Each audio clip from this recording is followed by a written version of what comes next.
national security advisor. And Ambassador, it's great to have you here because obviously the former president doesn't actually have the power to launch Russia's nuclear weapons here. I mean, for people who don't know, he's basically the Kremlin's online troll in recent days. But I wonder if you believe that President Trump's actions were warranted here.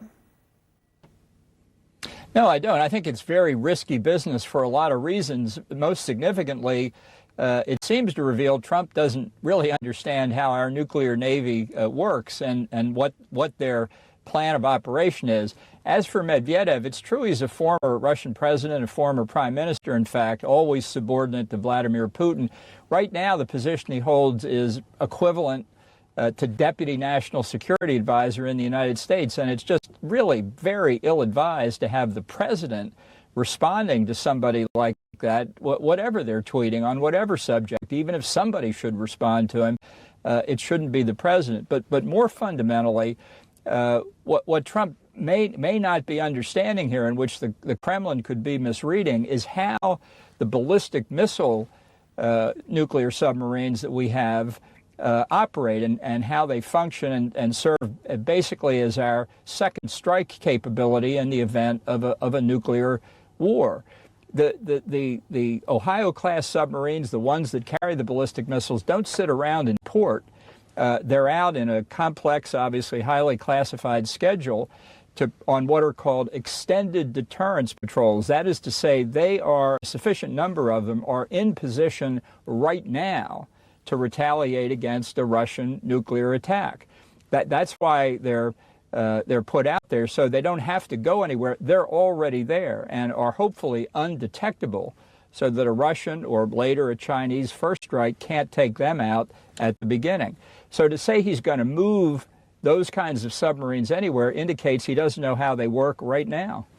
Do you think anyone in his national security team is discussing this with him?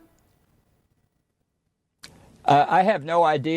I certainly know from my own experience that you could find a tweet coming out any hour of the day or night on some national security issue that came directly from Trump. So it's possible that's what happened here.